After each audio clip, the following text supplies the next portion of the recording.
Hi, I'm retired Brigadier General Ed Burley. I'm also retired Assistant United States Attorney, and I'd like to talk to you today a little bit about authoritarianism and its danger to democracy in the upcoming election. Now, most of my Democratic friends think I'm a Republican, and most of my Republican friends think that I'm a Democrat. And that's the way I like to keep it. I voted for both parties in past elections, and I believe in doing what's best for America. Now, growing up in the 1960s, I read about and heard about the dangers of authoritarianism. The evil of the Nazis and the Italian fascists of World War II were particularly impressed in my mind.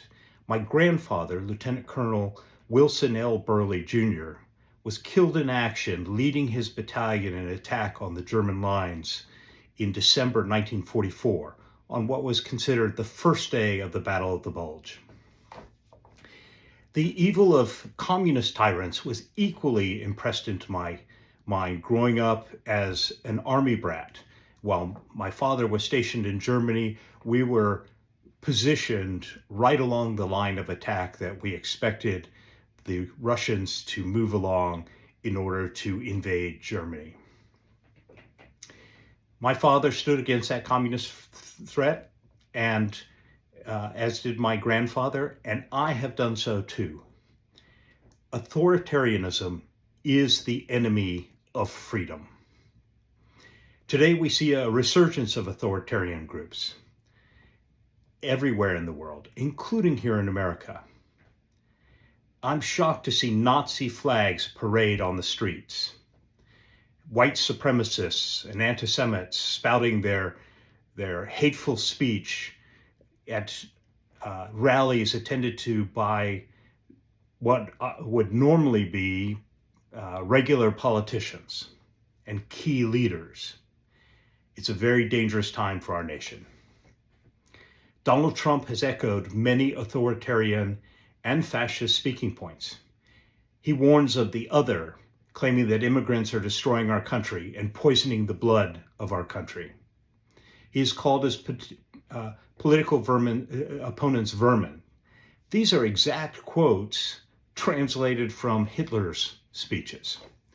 He claims that there's an enemy within, and he wants to have the military engage in retribution. He's even said that he wished his generals were like the German ones, and stated that Hitler did some good things. These quotes have been not reported by Democrats, but by reliable Republicans, people like Marine Corps General John Kelly, who is his hand-picked chief of staff.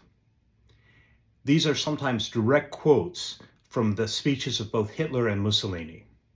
You know, back in 1990, his late first wife, Ivana Trump, said that Donald kept a book of Hitler's speeches in his bedside cabinet. Trump himself has admitted that he kept a copy of Hitler's book Mein Kampf. Now, Trump's love of authoritarian rulers doesn't end with the Nazis, however. He's professed admiration for Russian President Putin, Chinese President Xi, North Korean dictator Kim Jong-un, and the Hungarian Prime Minister Viktor Orban. These are very, very troubling. These nations and these leaders oppose not only American policies, but our values: free speech, free expression, freedom of travel. All of those rights that we take for granted are forbidden by these authoritarian strongmen. Trump has even vowed to be a dictator for his first day in office and claimed that people will never have to vote again if they vote for him for president.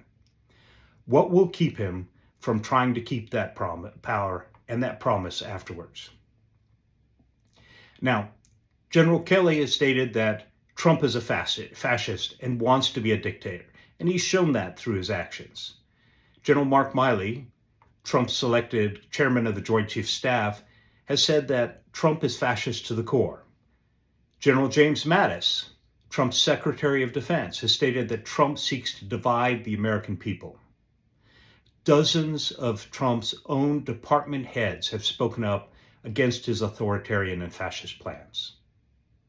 Now, you've probably heard that on February 20th, 1939, a Nazi rally of more than 20,000 people took place at Madison Square Garden, supporting Hitler and spouting anti-Jewish propaganda. You know, I was shocked when I first learned of that years ago and thought, this could never happen again. Never again. Not in America.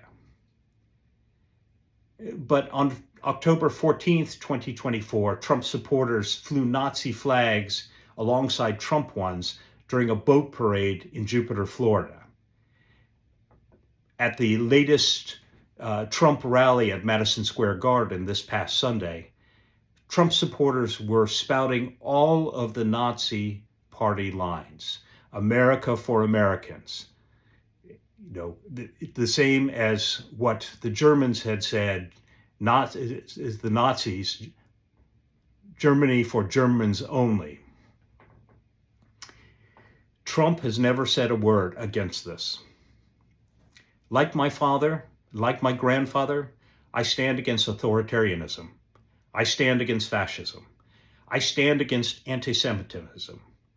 I stand against any threat to our Constitution and the freedoms that are guaranteed in the American way of life. I stand today against Donald Trump and for Vice President Harris. Vice President Harris has been a strong ally for American freedoms, for the oppressed, for justice, for our allies abroad seeking Americans' aid and its assistance to stand against authoritarianism and fascism. As a result, I have joined with the National Security Leaders for America in signing a letter endorsing Vice President Harris for president. Please vote for Vice President Harris as our next president of the United States. Stand with me for the Constitution and against authoritarianism, against fascism, against the Nazis.